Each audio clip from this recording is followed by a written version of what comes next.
नमस्कार दोस्तों। स्वागत है आप सभी का बी स्टडी चैनल में, यूट्यूब चैनल जहां पे आपको रसायन विज्ञान के कक्षा 11वीं और 12वीं के वीडियोस क्लासेस मिलते हैं। तो हम पढ़ रहे थे केमिकल काइनेटिक्स, कक्षा 12वीं का चैप्टर नंबर 4 है। इसके पहले दो वीडियो हो चुके हैं। पहले वीडियो में हमने जाना कि अभिक्रिया का वेग क्या होता है, रासायनिक बल गतिकी क्या होता है, और हमने जाना कि औसत वेग, ताक्षणिक वेग क्या होता है, उनकी इकाइयाँ क्या होती हैं, इकाई क्या होता है वेग का। और उसके बाद फिर हमने फर्स्ट वीडियो में ही जाना कि अभिक्रिया के वेग को प्रभावित करने वाले कारक क्या क्या हैं, है ना। और स्टैक्योमेट्रिक जो कोफिशिएंट रहते हैं वो भिन्न रहता है तब उसे कैसे लिखते हैं, और समान रहता है तब कैसे लिखते हैं इक्वेशन को, रेट इक्वेशन को। ये हमने जाना था पहले वीडियो में। और पहले वीडियो में हमने रेट लॉ पढ़ा था, जिसका डिटेल हमने दूसरे वीडियो पे पढ़ा था। ठीक है, तो कल हमने दूसरे वीडियो में जाना रेट लॉ से फिर रेट लॉ का जो फार्मूला आता है ना। गुड्सबर्ग और वागे जो साइंटिस्ट थे उन्होंने बताया था कि किसी भी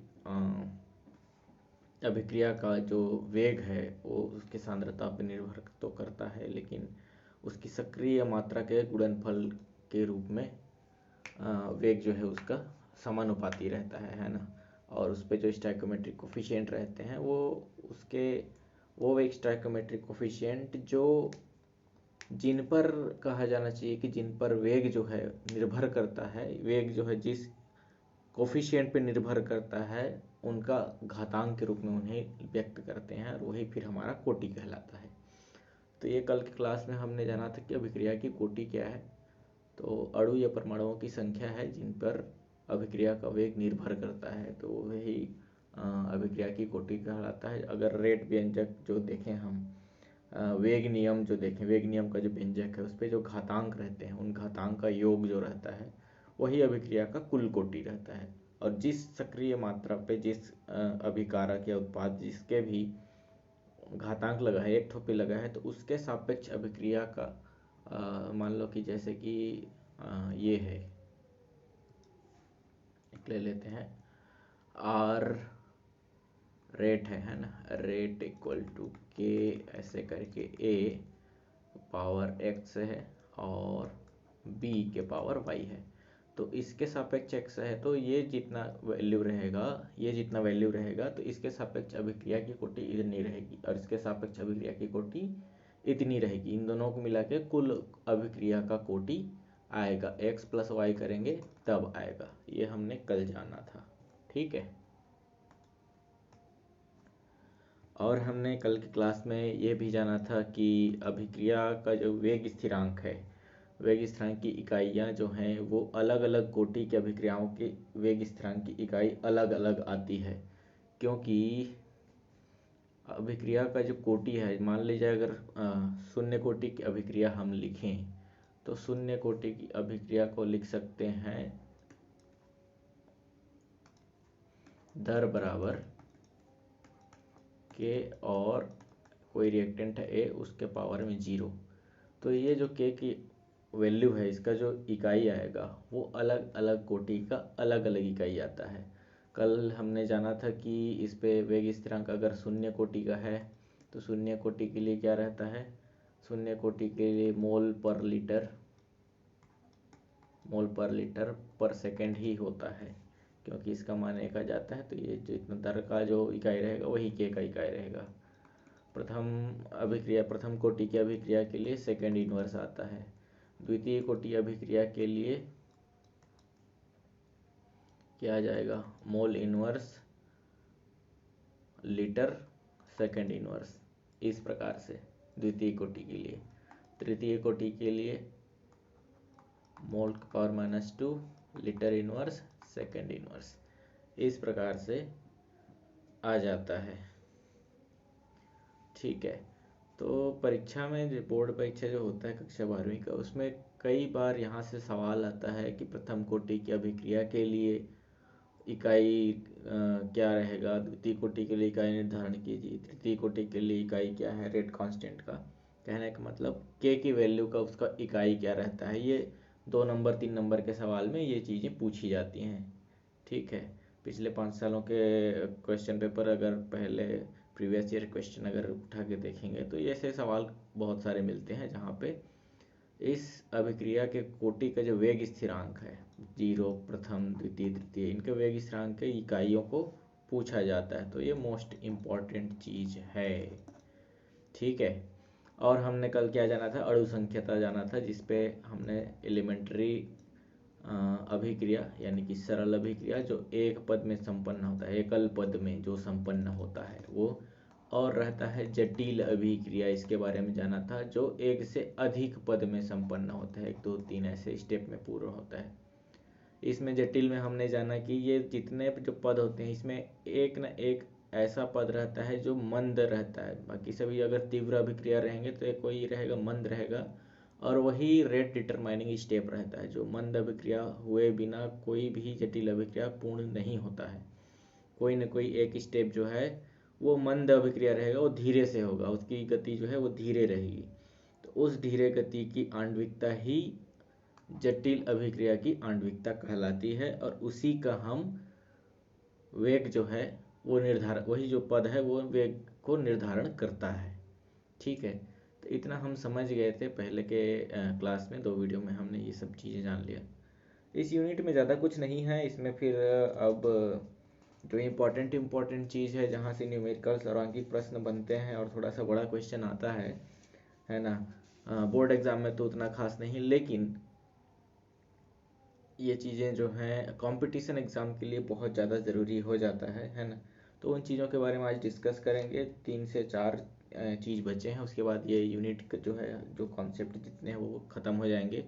उसके बाद नेक्स्ट वीडियो में अपन सिर्फ क्वेश्चंस और पिछले 5 सालों में जो इम्पोर्टेंट सवाल आए हैं आपके 12वीं परीक्षा, छत्तीसगढ़ बोर्ड में जो 12वीं के परीक्षा के लिए जो सवाल आए हैं उनको लेके, उनका हल, उसके सॉल्यूशन को लेके पिछले 5 सालों का पेपर हम डिस्कस करेंगे, और उसी के साथ कंपटीशन एग्जाम के बेस पे 20-25 तो सवाल करेंगे, न्यूमेरिकल्स इसमें करेंगे, जिसमें से आपको सारा फॉर्मूला, सारे यूनिट्स और कैलकुलेशन वो सब आपका क्लियर हो जाए, ठीक है।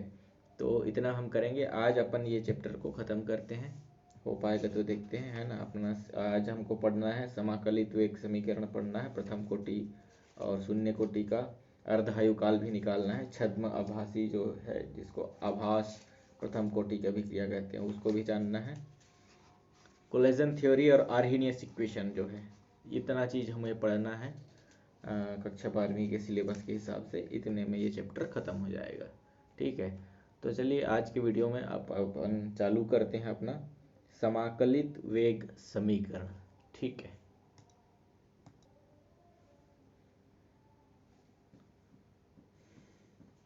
तो ये अणु संख्या जो हमने कल पढ़ा था, इस पे एक चीज़ ये एक इम्पॉर्टेंट था, इस पे आणविकता जो है उस पर ये था कि आणविकता जो है वो भिन्न नहीं रहता है ना ही प्रभाजी रहता है। कहने का मतलब आधा अधूरा पॉइंट पे नहीं रहता, ये हमेशा पूर्णांक में रहता है। 1 2 3 4 इस प्रकार से आणविकता जो है पूर्णांक पे रहता है, भिन्न पे नहीं रहता। जबकि कोटि जो है वो भिन्न भी हो सकता है, ऋणात्मक भी हो सकता है, धनात्मक भी हो सकता है, ये हमने कल देखा था, ठीक है।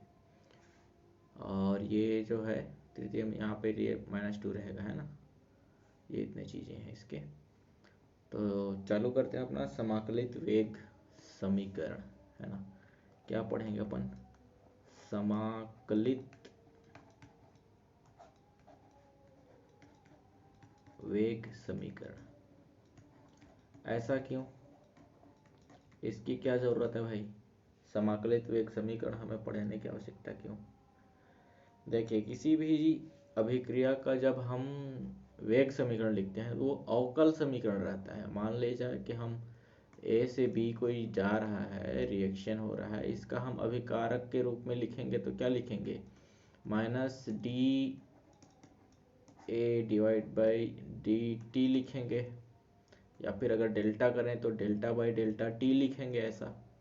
तो ये क्या होता है, डी बाई डी एक्स पढ़े हो ना, ये चीज़ आप फिजिक्स में पढ़े होंगे, पहले कक्षा 11वीं में पढ़े होंगे, 12वीं में अगर मैथमेटिक्स आप लिए हैं तो उसमें पढ़ेंगे। ये क्या होता है, ये होता है अवकलन, डी बाई डी एक्स के सापेक्ष में अवकल करते हैं तो ये अवकल समीकरण इस प्रकार से बनता है। तो ये जो d/dt है ये t के सापेक्ष में एक अवकल समीकरण ही तो है ना। तो ये अवकल समीकरण जो है इसमें से ताक्षणिक वेग का मान निकालना काफ़ी कठिन रहता है, उसके लिए स्लोप खींचना पड़ता है। ऐसा जो है यहाँ पे कॉन्सेंट्रेशन रहता है, यहाँ पे t रहता है और इन दोनों के बीच में ऐसा वक्र आता है, तो इससे स्पर्श होता हुआ स्लोप खींचना पड़ता है। एक बीच में बिंदु से स्पर्श होता हुआ स्लोप आएगा, इस स्लोप के मान से फिर ताक्षणिक वेग जो है वो ज्ञात करना पड़ता है, जो काफ़ी कठिन हो जाता है। इसी को इजी करने के लिए अवकल समीकरण को समाकल समीकरण में बदल के उसको हल किया जाता है। तो हमें किसी भी अभिक्रिया की सांद्रता और समय के मध्य हमें संबंध को दर्शाता है। समय के मध्य क्या दर्शाता है? संबंध को दर्शाता है। तो समाकलित वेग समीकरण के माध्यम से हम ये जो सांद्रता समय के मध्य जो रिलेशन है उसे हम फाइंड आउट करते हैं। अलग अलग कोटि की अभिक्रियाओं का अलग अलग संबंध आता है ना। कितने समय में, मान लो यहाँ t बराबर 0 है और यहाँ t बराबर जो भी है x है, कितने समय में अभिक्रिया आधा हो जाएगा? t हाफ वही होगा, अभी आगे चल के इसमें पढ़ेंगे अर्धायुकाल क्या होता है किसी भी अभिक्रिया का। तो जितने में आधा रिएक्शन कंप्लीट हो जाता है उसको अर्धायुकाल कहते हैं। बड़ा आसान है, कोई बहुत बड़ा चीज नहीं। तो यहाँ पे शून्य कोटि की अभिक्रिया के लिए समाकलित वेग समीकरण अपन निकालते हैं। शून्य कोटि की अभिक्रिया अर्थात हम ये समझते हैं, शून्य कोटि की अभिक्रिया हमें ये कहता है कि अभिक्रिया का वेग जो है वो अभिकारक की सांद्रता पे निर्भर नहीं करता है। अभिकारक की सांद्रता बढ़ा दो चाहे घटा दो, अभिक्रिया का वेग उतना ही रहता है। जिसे रेट लॉ के हिसाब से हम क्या लिखते हैं, मान लो यहाँ पर एक अभिक्रिया है, एक एग्जांपल ले लेते हैं अपन कि एक अभिक्रिया है A से कन्वर्ट हो रहा है B में, ठीक है।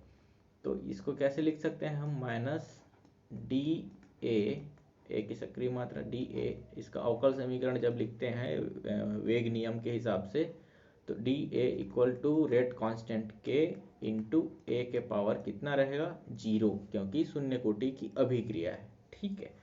इतना 0 रहेगा। किसी भी चीज़ का घातांक 0 है उसका मान 1 रहता है और K इंटू 1 बराबर K आएगा, तो K बराबर इतना आ जाएगा और dt को उधर ले जाएंगे तो क्या हो जाएगा? Minus dA equal to K dt, ठीक है, ये इतना आ जाएगा। अब दोनों तरफ हम समाकलन करते हैं, दोनों तरफ क्या करेंगे? समाकलन कर देंगे।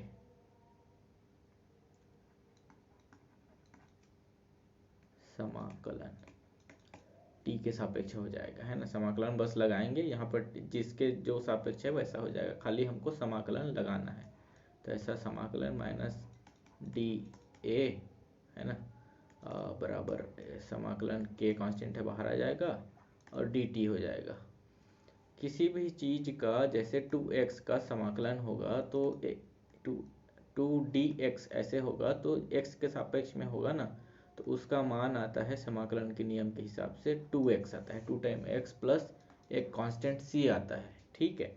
तो वैसे ही यहाँ पर आएगा, क्या हो जाएगा? माइनस a इक्वल टू यहाँ पर आ जाएगा k इंटू टी प्लस आई। ये i क्या है? i है यहाँ पे समाकलन स्थिरांक, समाकलन स्थिरांक है, इंटीग्रेशन कांस्टेंट है ये। अब जब अभिक्रिया जो है शुरू नहीं हुआ है, शून्य कोटि की अभिक्रिया चालू नहीं हुआ है, यानी कि t इक्वल टू 0 है, t बराबर अगर 0 है तो a बराबर क्या होगा? अगर t बराबर 0 तब a, ये जो a है, जो परिवर्तन है अभिक्रिया में, अभिकारक में परिवर्तन जो है, अभिकारक में जो परिवर्तन है वो 0 रहेगा, यानी कि वो प्रारंभिक अवस्था रहेगा। तो a इक्वल टू हो जाएगा a नॉट, मतलब a0। ये a0 क्या है? ये है अभिकारक का प्रारंभिक अवस्था, अभिकारक का प्रारंभिक सांद्रता है ना, प्रारंभिक सांद्रता है ये A0। ए बराबर इतना हो जाएगा, तो T बराबर 0 और A बराबर A0 इस जगह पे रखेंगे, तो minus A equal to K into 0, हाँ ए इसको A0 कर देंगे ना, ए बराबर इतना रखेंगे तो A0 हो जाएगा, प्लस I हो जाएगा, ये आगे चल के क्या हो जाएगा, I इक्वल टू हो जाएगा माइनस A0 हो जाएगा। ठीक है, इतना हो जाएगा। इस I के मान को यहाँ इसको समीकरण 1 मान लेते हैं, I के मान को समीकरण 1 में रखेंगे, तो समीकरण 1 से क्या आ जाएगा, I का माइनस यहाँ रख देंगे, माइनस A0 हो जाएगा। ठीक है, माइनस माइनस प्लस हो जाएगा और इसको ये माइनस हो जाएगा, अगर माइनस का गुणा कर देंगे तो minus A equal to KT minus A0, इसमें माइनस का गुणा कर दो तो ये प्लस हो जाएगा, ये माइनस हो जाएगा, ये प्लस हो जाएगा, तो माइनस KT बराबर क्या हो जाएगा, माइनस KT बराबर, इसको उधर ले जाओ, तो A माइनस A0, अब यहाँ फिर से माइनस का गुणा कर दो, ये प्लस हो जाएगा, ये माइनस हो जाएगा, ये प्लस हो जाएगा, तो क्या आ जाएगा, KT equal to A minus क्या था, A0 था क्या, ये माइनस है ना, ये प्लस हो जाएगा, अच्छा ऐसा हो जाएगा, तो ये A0 माइनस A ऐसा हो जाएगा, इक्वल टू, इस T को यहाँ नहीं, T को इधर ले आएंगे तो डिवाइड बाई T हो जाएगा, ये जो T है इसे हम इधर ले आएंगे यहाँ पर, ऐसा, तो K इक्वल टू आ गया हमारा, K बराबर A0 minus A divide by T। ये सांद्रता में परिवर्तन है, इसको आप AT भी लिख सकते हो। ठीक है, सांद्रता में जो अभिकारक के सांद्रता में जो परिवर्तन होगा वो प्रारंभिक अवस्था और सांद्रता में जो परिवर्तन है, इन दोनों के अंतर और समय का जो डिवीजन है ऐसे जो रहेगा, ये हमारा वेग स्थिरांक के बराबर रहेगा। तो ये हमारा क्या है, यही समाकलित समीकरण है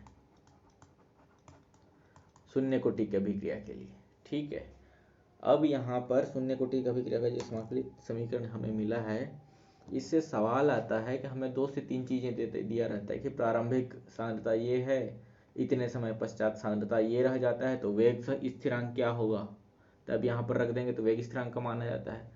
और सवाल हमारे पास आता है कि शून्य कोटि की अभिक्रिया है, उसका वेग स्थिरांक ये है, प्रारंभिक सांद्रता ये है, तो इतने समय पश्चात अभिकारक का सांद्रता क्या रहेगा, तब यहाँ पर वेग स्थिरांक रख देंगे, प्रारंभिक सांद्रता रख देंगे, समय रख देंगे, तो इसका मान निकल आएगा।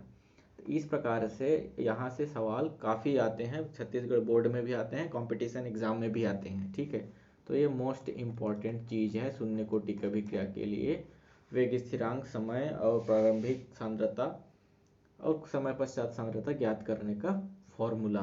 ठीक है, अब हम यहाँ शून्य कोटि की अभिक्रिया में जान लेते हैं अर्ध आयु काल। अर्ध आयु काल ये क्या होता है, कोई भी अभिक्रिया जो है वो, वह समय लिख सकते हो आप, वह समय अंतराल, वह समय अंतराल जिसके पश्चात वह समय अंतराल जिसमें अभिक्रिया जो है, अभिक्रिया आधा पूर्ण हो जाता है, आधा पूर्ण हो जाता है, यानी कि A का आधा भाग जो है वो B में कन्वर्ट हो जाएगा। जितने समय में कन्वर्ट होगा उतना समय इस अभिक्रिया का अर्ध आयु काल कहलाएगा। मतलब क्या, मतलब कि जो T है, T समय जो ले रहा है अभिक्रिया होने में, उस T का आधा, T बराबर T हाफ हो जाएगा, यहाँ पर रखेंगे तो है ना, कितना आएगा, T आधा लाएगा, जितना समय लगेगा उसका आधा T हाफ में टी हाफ उतना कहलाएगा जितने में रिएक्शन आधा हो जाए। तो ये जो प्रारंभिक जो ये है ए का जो मान है, प्रारंभिक जो हमारी जो सांद्रता है अभिकारक की, ए नॉट जो प्रारंभिक सांद्रता है, ये प्रारंभिक सांद्रता जो है वो टी समय पश्चात रिएक्शन होने के बाद आधा रह जाएगा। तो हमारा वो आधा जो बचेगा वो इसका आधा हो जाएगा, जो प्रारंभिक सांद्रता का आधा हो जाएगा। तो इसे हम क्या लिख सकते हैं, ये हम लिख सकते हैं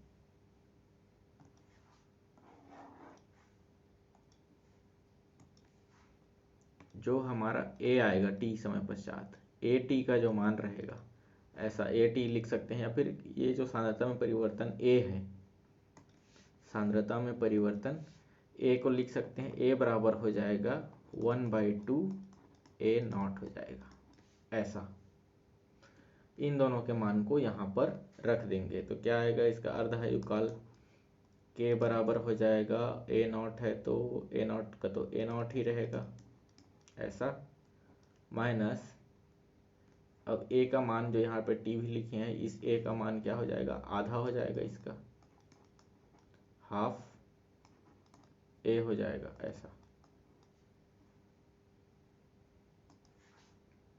ठीक है, ऐसा हो जाएगा।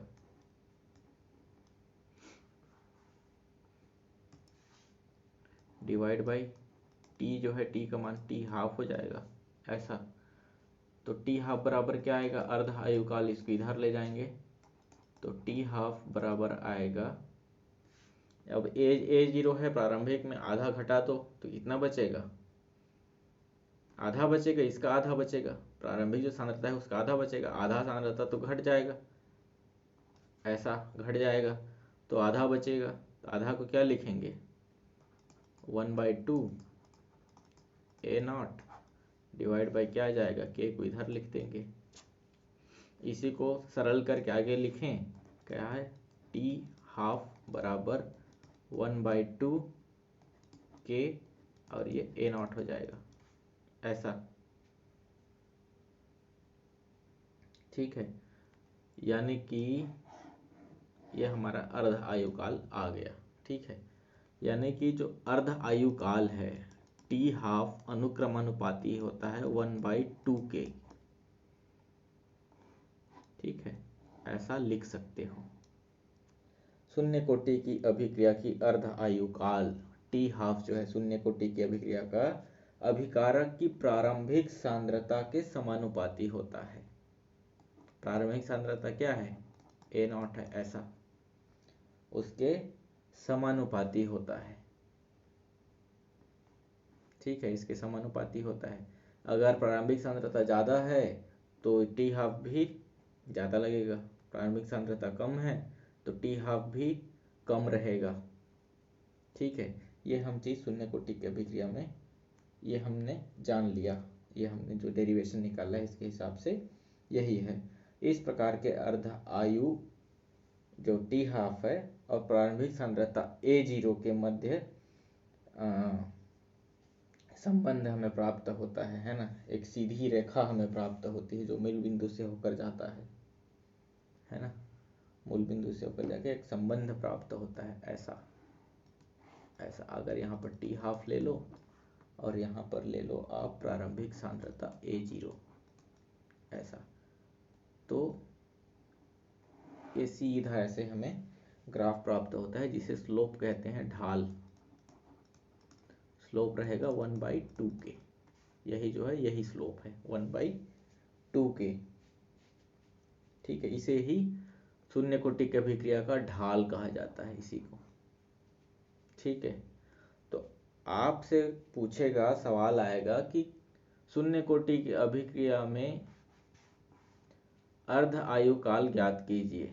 प्रारंभिक दे देगा, शून्य कोटि की अभिक्रिया में प्रारंभिक सांद्रता जो है इतना है, इसका मान दे देगा, और अभिक्रिया का वेग इतना है, तो अर्ध आयुकाल क्या होगा, ऐसा पूछ देगा, है ना।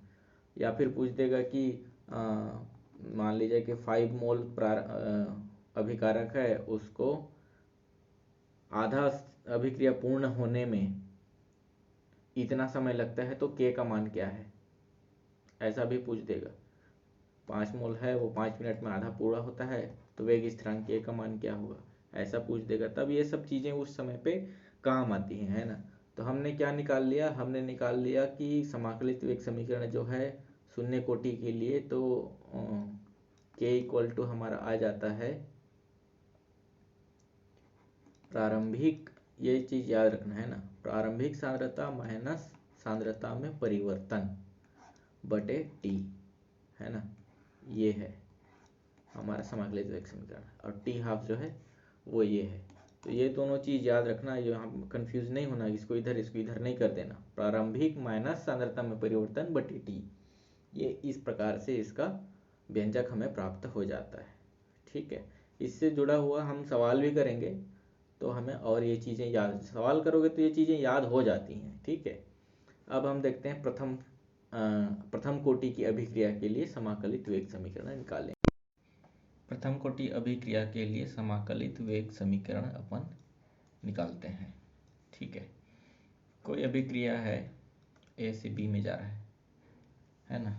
ये अगर प्रथम कोटि की अभिक्रिया है तो अभिक्रिया का जो वेग है वो इस अभिकारक के सांद्रता पर निर्भर करेगा। कैसे, इसे हम लिख पाएंगे minus D A by D T equal to K और इंटू ए।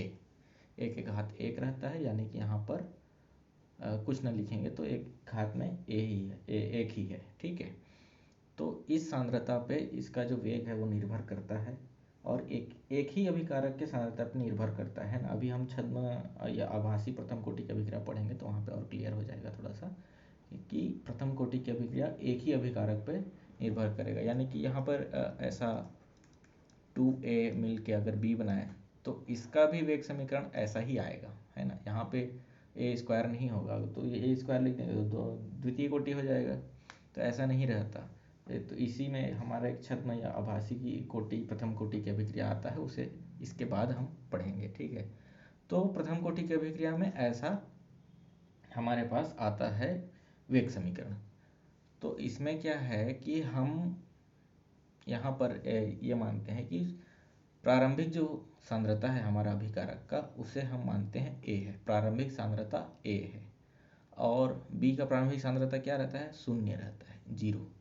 ठीक है, तो कुछ समय पश्चात टी समय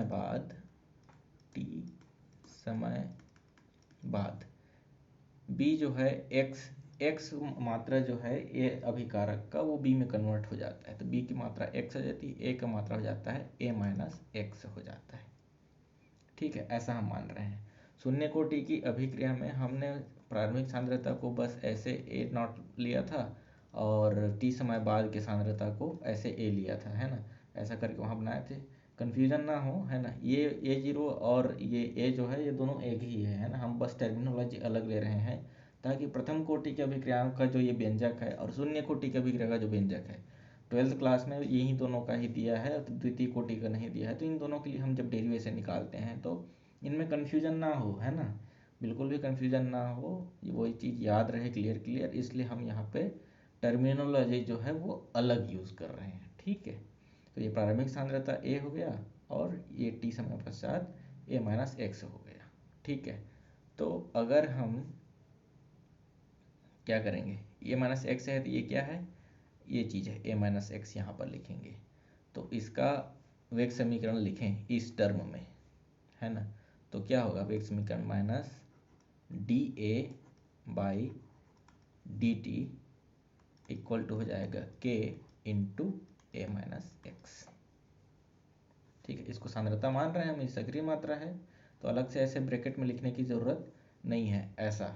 अब इसको डी टी को इधर और ए माइनस एक्स को इधर ले आते हैं, तो क्या हो जाएगा, equal to minus D A divide by A minus X equal to K D T, ऐसा हो जाएगा। अब इसका हम दोनों तरफ समाकलन करेंगे। ठीक है, तो समाकलन करने से पहले समाकलन का एक सामान्य छोटा सा सूत्र देख लेते हैं अपन। ठीक है, मान लो कोई भी 1/x ऐसा है, और इसका हम x के सापेक्ष समाकलन करेंगे, यानी कि dx बाई एक्स है, इसका ऐसा समाकलन करते हैं, तो यह फॉर्मूला है समाकलन का कि इसका बराबर जो आता है वो आता है ln x। ln क्या है? यह log है, log x आता है। नेचुरल लॉग को ln लिखते हैं और सामान्य लॉग को ऐसे log लिखते हैं। इसका आधार e रहता है, इसका आधार 10 रहता है ना, या इसका आधार कुछ भी रह सकता है, लेकिन नेचुरल लॉग का आधार हमेशा e रहता है। ठीक है, लॉग के बारे में मैंने एक अलग वीडियो में बताया है, आप उस वीडियो में जाके डिस्क्रिप्शन में लिंक है। आप बेसिक जो न्यूमेरिकल्स में फिजिक्स हो चाहे केमिस्ट्री हो, वहाँ पर लॉगरिदम का जो बेसिक फार्मूले लगते हैं वो उस वीडियो में मैंने वो बताया है, आप वहाँ जाके देख सकते हैं। ठीक है, तो हम समाकलन करते हैं तो 1/x का जो फार्मूला के हिसाब से आता है वो ln x आता है, यानी कि log x आता है। वैसे ही वहाँ पर क्या आएगा, वैसे ही हम दोनों तरफ समाकलन करेंगे। क्या है हमारे पास है माइनस, समाकलन करेंगे क्या, D A divide by A minus X equal to क्या हो जाएगा, के डी टी। ठीक है, बराबर क्या आ जाएगा, ये आ जाएगा minus ln A minus X equal to के बाहर आ जाएगा, टी हो जाएगा प्लस एक कांस्टेंट आई आ जाएगा, है ना। ये है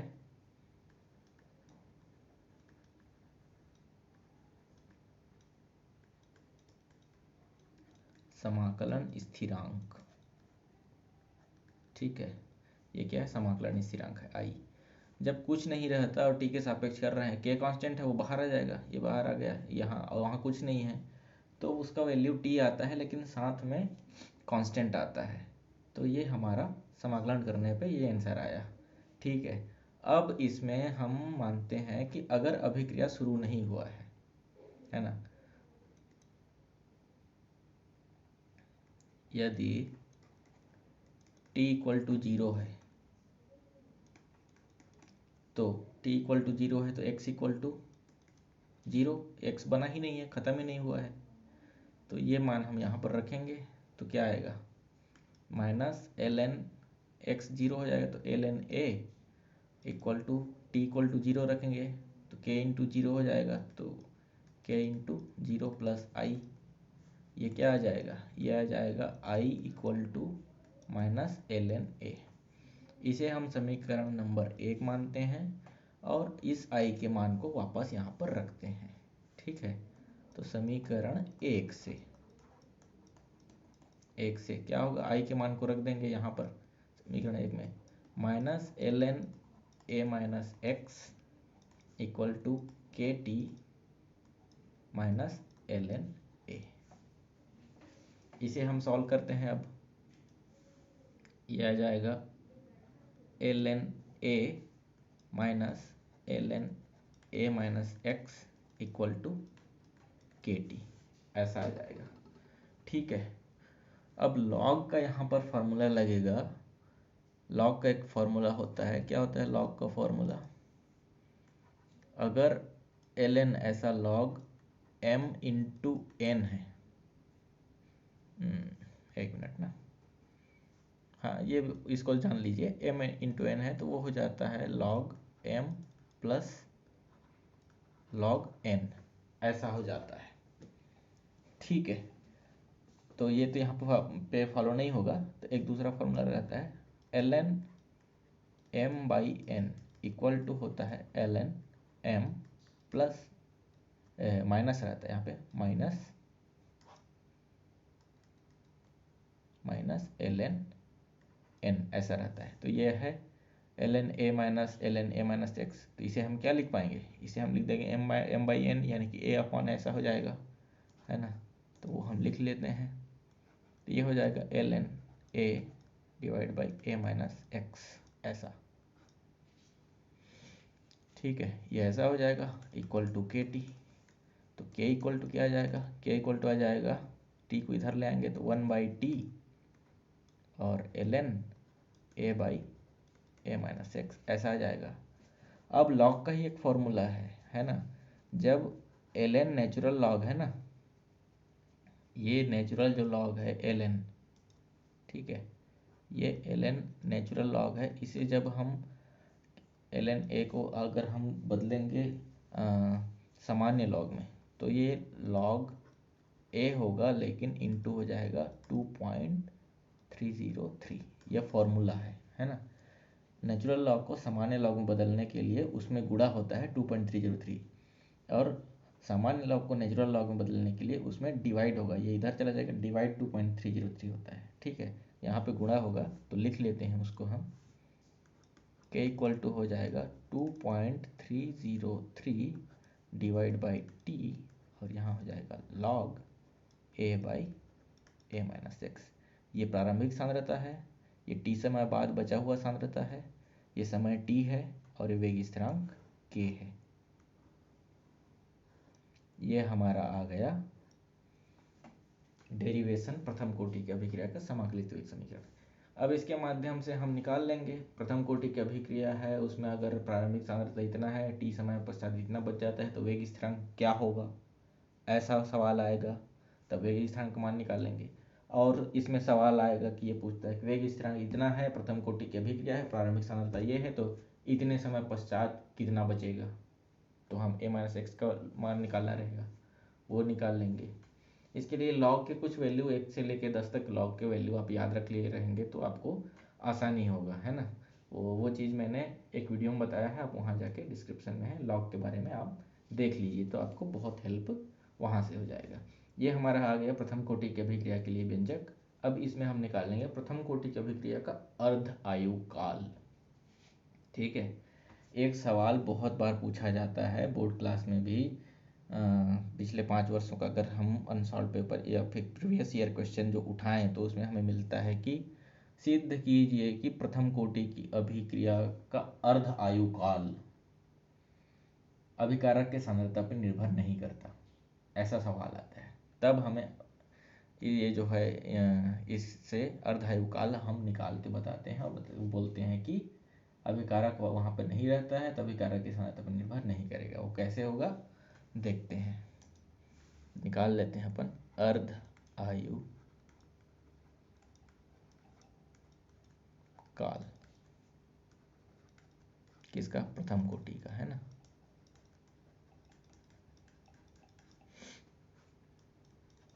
क्या हो जाएगा, अर्ध का आयु काल के बारे में हम क्या जानते हैं, जितने में रिएक्शन आधा हुआ हो तो क्या हो जाएगा, x जो है ना, जितना खत्म हो रहा है, x इक्वल टू हो जाएगा a/2, है ना, x इक्वल टू a/2 हो जाएगा, आधा हो जाता है। तो जो बचेगा वो क्या बचेगा, a माइनस a/2, तो क्या बचेगा इधर a/2 ही बचेगा ना।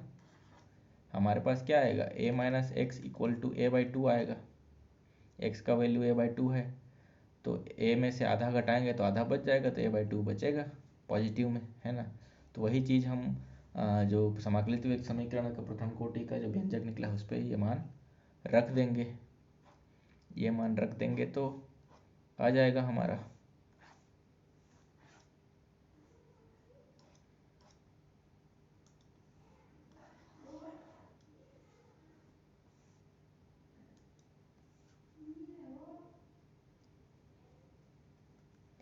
हमारे पास क्या आया था, k equal to 1/t, sorry यहाँ पर आया था 2 आया था ना, 2.303 ऐसा आया था, है ना, 2.303 divide by T log a by a minus x. a minus x का वैल्यू a/2 आ जाएगा, तो इसे हम क्या लिख सकते हैं, इसे हम लिख सकते हैं k equal to 2.303 divide by T क्या हो जाएगा, t इक्वल टू हम लिखेंगे अब t½ क्योंकि अर्ध आयु काल है, और a minus X equal to लिखेंगे a/2 लिखेंगे।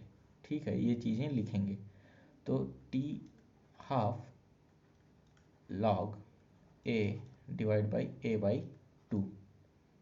ठीक है, ये और ये कट जाएगा, और ये 2 जो है वो ऊपर चला जाएगा, तो क्या आ जाएगा, आ जाएगा k equal to 303 divide by T half log 2। ठीक है, log 2 का वैल्यू क्या होता है? log 2 इक्वल टू होता है 0.3010।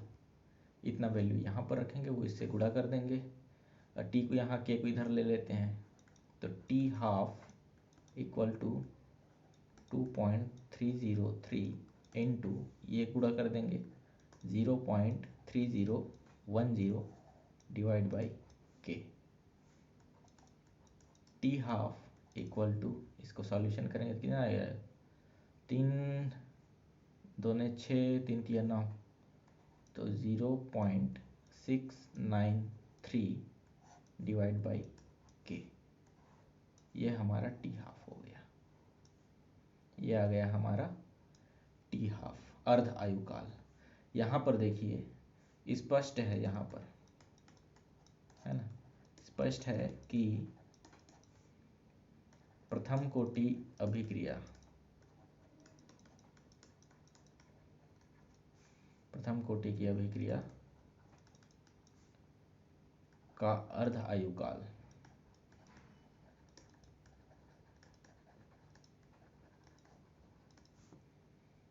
अर्ध आयुकाल जो है सांद्रता पर निर्भर नहीं करता है।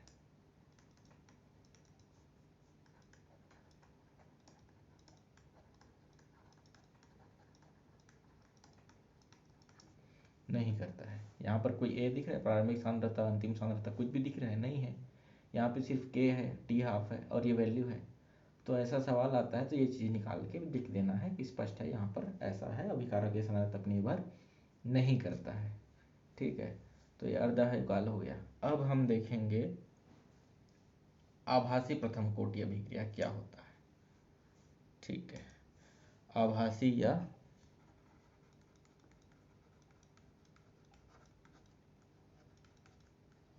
जिसे क्या कहते हैं, छद्म प्रथम कोटि अभिक्रिया, जो देखने में प्रथम कोटि तो नहीं लगता लेकिन वो प्रथम कोटि का रहता है ना। ऐसे एग्जाम्पल भी देखेंगे।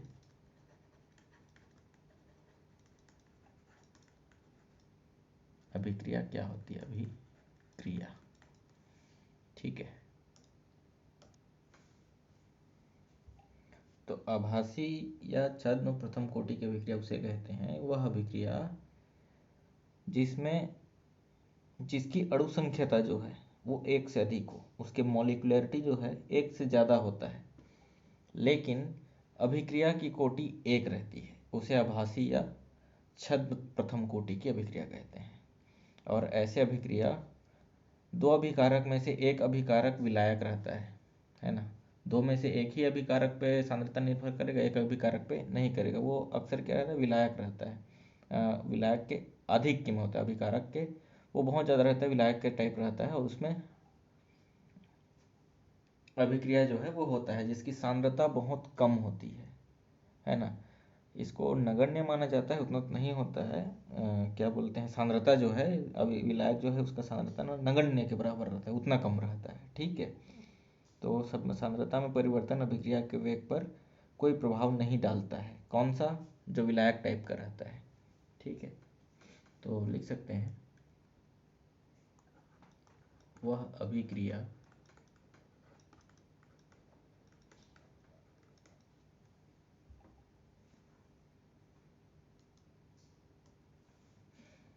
तो वह अभिक्रिया जिसकी अणु संख्यता एक से अधिक हो, है ना, एक से ज़्यादा अणु संख्या रहते हैं लेकिन अभिक्रिया की कोटि एक हो, है ना। अणु संख्या तो ज़्यादा है लेकिन वह भी उसके कोटि एक रहता है, प्रथम कोटि का रहता है, उस प्रकार को आभासीय छद्म प्रथम कोटि अभिक्रिया कहते हैं। इस अभिक्रिया में क्या है कि इस रिएक्शन में दो में से एक अभिकारक बहुत ज़्यादा रहता है। कई बार देखा गया है कि वो विलायक ही रहता है ना। जो विलायक रहता है वो मात्रा में तो ज़्यादा रहता है लेकिन उसकी सांद्रता बहुत कम रहती है। वो जो नगण्य रहता है, जो वेग को प्रभाव नहीं करता, अभिक्रिया के वेग को प्रभाव नहीं करता है। तो इस प्रकार के अभिक्रिया को आभासी प्रथम कोटि अभिक्रिया कहते हैं, है ना। एग्जाम्पल ले लेते हैं, जैसे कि हम एग्जाम्पल ले लेते हैं प्रथम कोटि की अभिक्रिया का। एग्जाम्पल क्या होगा? एस्टर का अम्लीय माध्यम में जल अपघटन।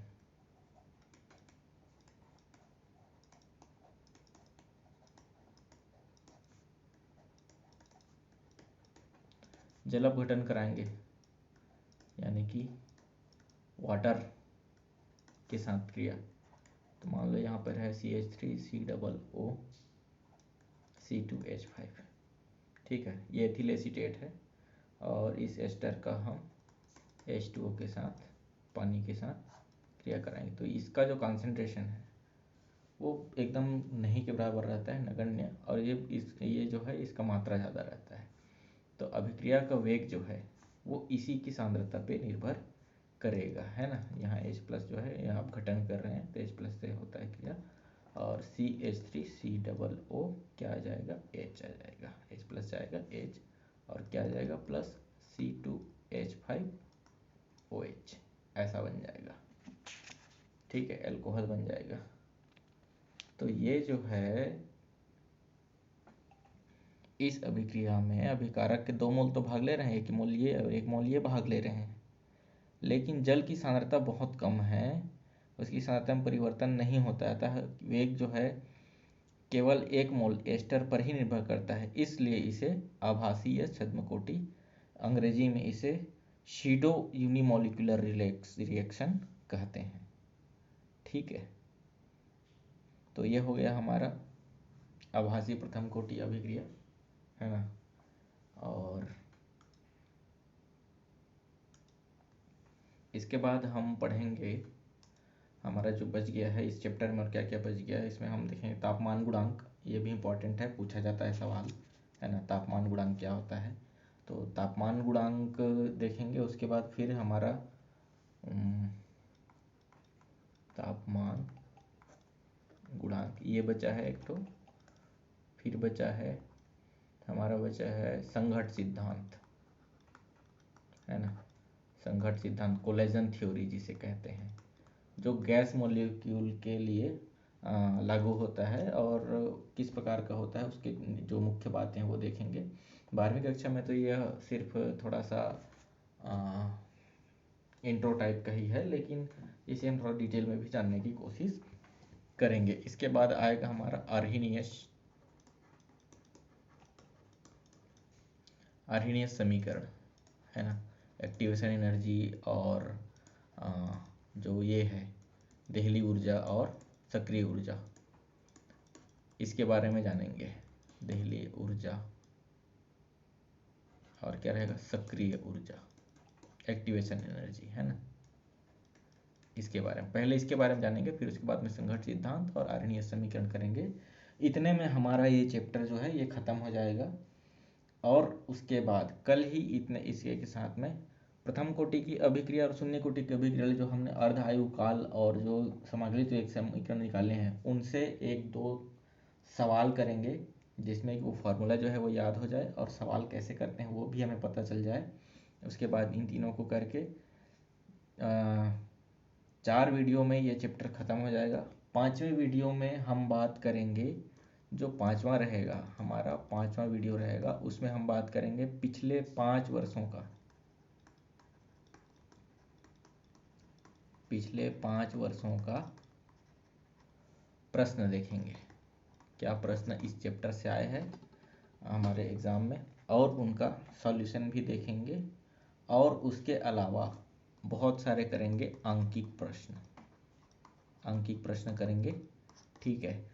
तब ये पूरा चैप्टर जो है हमारा अच्छे से प्रैक्टिस भी हो जाएगा, रिवीजन हो जाएगा, पूरा चैप्टर रिवाइज भी करेंगे, है ना, इतना हो जाएगा। और ये सब करके फिर 5 वीडियो में ये चैप्टर कंप्लीट होगा, है ना। अगर वीडियो पसंद आया हो तो लाइक कर दीजिए और अपने दोस्तों में शेयर कर दीजिए, सब्सक्राइब करके चैनल का बेल आइकन ज़रूर दबाइए, ठीक है। तो आज यहीं पे समाप्त करते हैं, मिलेंगे नेक्स्ट वीडियो में, धन्यवाद।